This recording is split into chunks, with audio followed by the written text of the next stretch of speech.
Bismillahirrahmanirrahim. Alhamdulillahi Rabbil Alameen.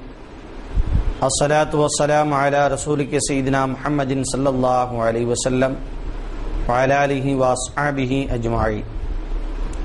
Amma ba'd, ya ayyuhan nas usikum ibadallah wa iyaya awwalan bi taqwallah.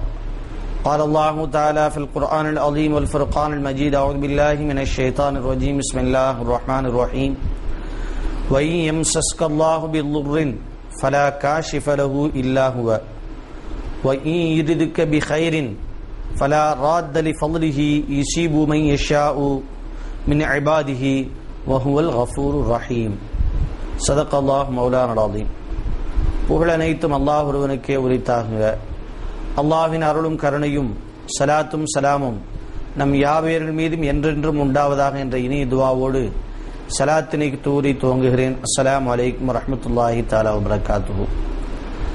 அன்பு நிறைந்த நேயர்களே, அருமையான சகோதர சகோதரிகளே, குர்ஆனுடைய ஒரு ஆயத்திலே அல்லாஹ் சுப்ஹானஹு வ தஆலா இப்படி குறிப்பிடுகிறான், வ இன் யம்ஸஸ்கல்லாஹு பிதுர்ரின் ஃபலா காஷிஃப லஹு.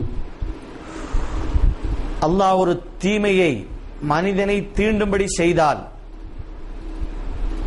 உங்களை ஒரு தீமை தீண்டும்படி செய்தால், ஃபலா காஷிஃப லஹு, அந்த தீமையை அவனை தவிர வேறு யாராலும் அழிக்க முடியாது.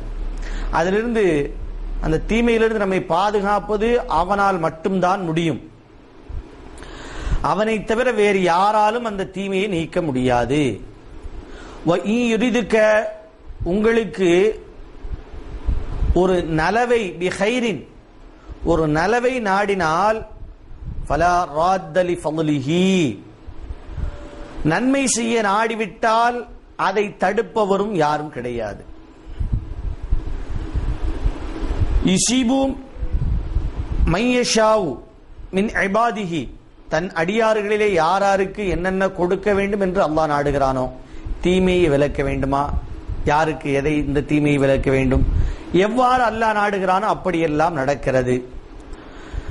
அல்லாஹ் சுப்ஹானஹு வ தஆலா ஹுவல் கஃபூருர் ரஹீம், மிகவும் மன்னிப்பவனாகவும் மிக்க கருணையுடையவனாகவும் உள்ளான் என்று குர்ஆனுடைய ஒரு ஆயத்திலே அல்லாஹ் குறிப்பிடுகிறான். மனிதனுக்கு ஏற்படக்கூடிய எல்லா விஷயங்களும் அல்லாஹ்வை கொண்டுதான் ஏற்படுகிறது. நன்மையான காரியத்தை அல்லாஹ் ஒருவனுக்கு ஏற்படுத்த வேண்டும் என்று நாடினால் யாராலும் அதை தடுக்கவே முடியாது. அல்லாஹ் நம்மளுக்கு ஒன்றை கொடுக்கணும் நாடிட்டாம்னு வச்சுக்கிடுங்க, இந்த உலகமே சேர்ந்து நின்னால் அதை தடுக்கவே முடியாது. அதே சமயம் அல்லாஹ் தஆலா ஒருவனால் தான் நமக்கு ஏற்படக்கூடிய தீமைகளை விட்டு நம்மளை பாதுகாக்க முடியும். வேறு யாராலையும் அது முடியாது. அல்லாஹ்வுடைய அந்த நாட்டம், அல்லாஹ்வுடைய ஏற்பாடு இருந்தால்தான் அந்த தீமையை விட்டு நம்மளை பாதுகாக்க முடியும். நீங்க பார்க்கலாம், நிறைய நபர்கள் என்ன செய்வாங்க அப்படின்னு கேட்டீங்கன்னா, நம்ம அனுபவத்தில் கண்ட உண்மை இது. ஆஸ்பத்திரிக்கு போயிருப்பாங்க, அல்லது என்ன செய்துனே அவங்களுக்கு தெரியாது.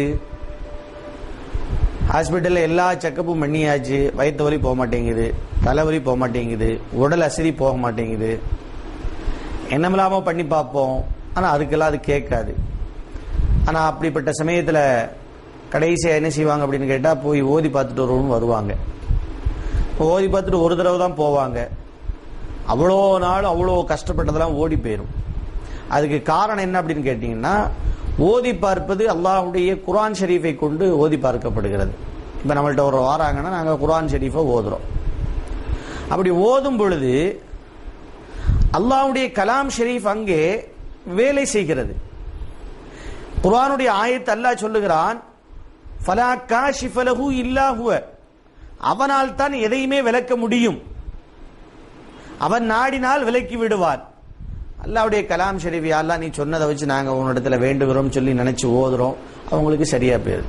இது அனுபவபூர்வமாக நமக்கு காணக்கூடியது. அப்போ அல்லாஹ் ஒருவனால் தான் எதையும் விலக்க முடியும். தீமைகள் எதுவும் நம்மளுக்கு ஏற்பட்டிருந்தால், நமக்கு கஷ்டங்கள் ஏற்பட்டிருந்தால் விலக்க முடியும்.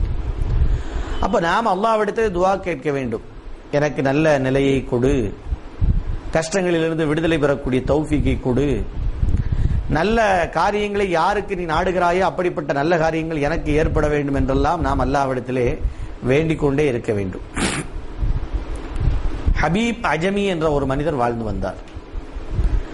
அவருடைய வேலை என்ன அப்படின்னு கேட்டீங்கன்னா வட்டிக்கு கொடுத்து வாங்குறது. வட்டிக்கு கொடுத்து வாங்குறது எல்லாருமே பாவம்னு சொல்லிடுவோம். இன்னைக்கு எத்தனையோ குடும்பங்கள் அழிந்து கொண்டிருக்கிறது. அரசாங்கங்களால் சட்டம் இயற்றப்படுகிறது. வட்டி வாங்குறது, கடுமையான வட்டி, மீட்டர் வட்டி, அந்த வட்டி, இந்த வட்டி, லொட்டு லொசுக்கு தோலான் துருத்தி எத்தனை இருக்கோ அத்தனையும் தடை செய்யப்படுகிறது என்று அரசாங்கத்தால் சொல்லப்படுகிறது. அப்படி ஒரு கொடுமையான ஒரு கடுமையான ஒரு கெட்ட வழமை என்பது இந்த வட்டி வாங்குவது, வட்டி கொடுப்பது என்பதெல்லாம். எத்தனையோ குடும்பங்கள் நாசமாகி எத்தனையோ பேர் ஊரை விட்டு ஓடி போகக்கூடிய காட்சிகள் எல்லாம் பார்த்துக்கிட்டு இருக்கிறோம். அப்ப இந்த மாதிரி கடுமையான ஒரு வட்டி தொழிலை செய்து வந்தார் ஹபீப் அஜ்மி என்ற ஒரு மனிதர். யாருக்கு எந்த பொருளை கொடுத்தாலும் சரி வட்டிக்கு குட்டியே போடுவார், குட்டிக்கு ஒரு குட்டியே போடுவார், எப்படியாவது வசூல் பண்ணி முடிச்சிருவாரு. வசூல் பண்ணாம விடுறதுங்கிறது அவர் பேச்சே அவருடைய அகராதியில கிடையாது. அப்படிப்பட்ட ஹபீப் அஜ்மி யாருக்கு கொடுத்துருக்கிறாரோ அவங்கள்ட்ட கடுமையா நடந்துக்கிடுவார்.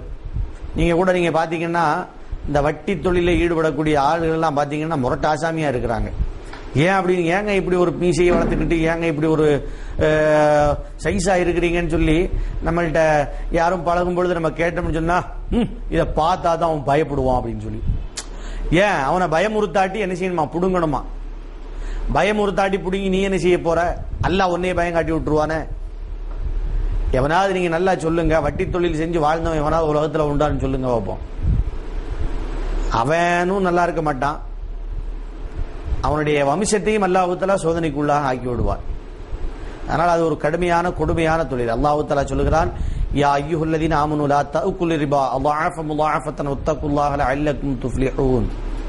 ஈமான் கொண்டவர்களே, லா தஅகுலு ரிபா, வட்டி காசை உண்ணாதீர்கள். அضاعف முضاعفة, வட்டிக்கு வட்டி போட்டு, குட்டிக்கு வட்டி போட்டு, குட்டிக்கும் ஒரு வட்டியை போட்டு, அந்த வட்டிக்கும் ஒரு குட்டியை போட்டு, இந்த மாதிரி பன்மடங்காக பெருக்கக்கூடிய அந்த தொழிலிலே யாரெல்லாம் இருந்து கொண்டிருக்கிறீர்களோ வத்தகுல்லாஹ, அல்லாஹ்வை அஞ்சிக் கொள்ளுங்கள். அப்படின்னா என்ன அர்த்தம், அதெல்லாம் செய்யாதீங்க, அதை விட்டுருங்க. லஅல்லக்கும் துஃப்லிஹூன், அப்படி விட்டுட்டீங்கன்னு சொன்னா நீங்கள் வெற்றியாளர்களாக மாறுவீர்கள். மனாளா ஆளு வியாபாரம் செஞ்சுக்கிட்டே இருப்பான்.